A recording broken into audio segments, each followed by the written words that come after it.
My father had a car accident. We were all in the car, and it left him paralyzed from his neck down. None of us affected in the same way, of course.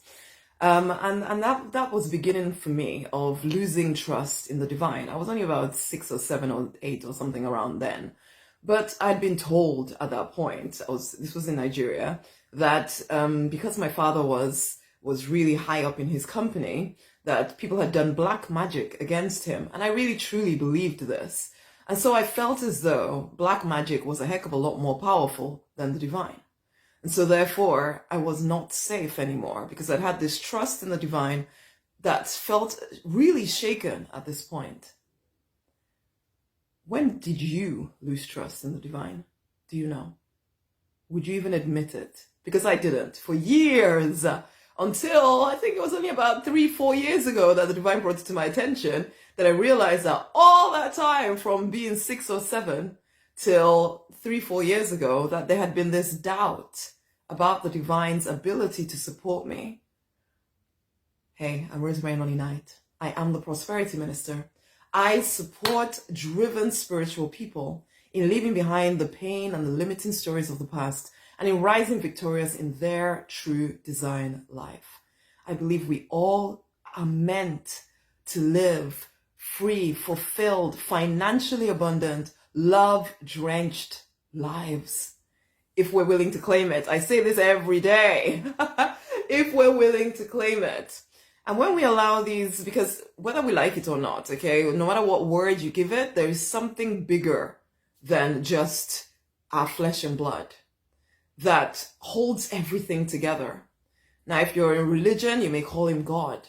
If you're not, you may say higher power or the universe or the something out there, the great something out there, or whatever word you give it, or I follow my gut.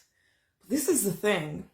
On our own, when we try to live just from our experiences on this planet, we're limited. We're limited, so limited. You haven't had that many experiences. You don't know enough. There's all kinds of information coming at you from everywhere, but you've learned to only see a very thin sliver of that information. Okay? And so if you have lost trust in the divine, in the universe, in the great something out there, then it's really just you with this little sliver of information trying to make sense of the world. It's like an electric car trying to make its way without ever being plugged in. At some point, it's going to lose its charge completely and either switch to using gasoline or die wherever you are driving it. The thing with being human is that you can continue to walk around and continue to act as though you're alive when actually, because you're not connected to your source, because you only have that very thin sliver of information, you're walking around half dead, literally, telling yourself that you're alive and telling yourself that life is horrible and blah, blah, blah, blah, blah. Why can't things ever work for you? When all around you, there's so much opportunity, but you can't see it. And because you're not connected to source, you don't trust your ability to listen to your intuition. You can't, you're limited. You're crazy limited, honey. This is the thing. The divine hasn't abandoned you. The divine is worthy of your trust.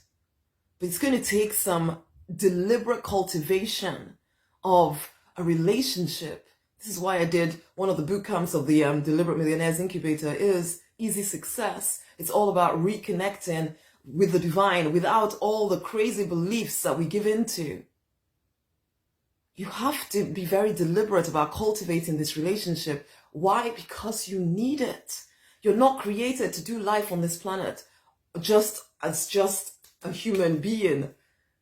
I always have this vision of us having this conversation with the divine that, yeah, make sure you're there to guide me through everything because I know that I'm not going to be able to see everything when I come down here. But, you're there. You can see the big picture. Make sure that I am listening to you. I know it'll take me a little bit of a time to remember that I'm supposed to listen to you. But when I do, make sure you give me all the information.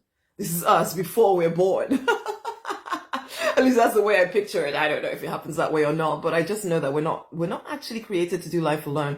There is a super conscious level that we need to tap into. And when you tap into that level, you have access to wisdom beyond what you can even completely comprehend.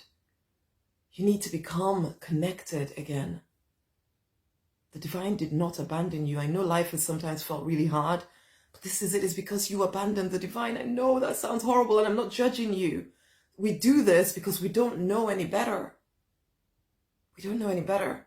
Things happen, and we decide, oh, well, it's just us trying to figure stuff out. But no, it was never just you. You need that connection. And when you get a copy of my book, the Confidence book, in there I detail exactly how to reconnect with the divine, exactly how to start handling those weird beliefs that keep you separated from the divine. Because I even have a chapter in there about where the hell is the divine when you actually need him? Because I felt this way for a very long time. But I know that it does nothing for your confidence if you are trying to navigate life alone. So reconnect, my love. Go get a copy of the book, read it. Use what you learn in there to reconnect deeply with the divine. You are not created to do this life alone. Okay? Much amazing love. There'll be a link around this video. Go get the book. Also share this video with somebody else, okay? Much love. Bye.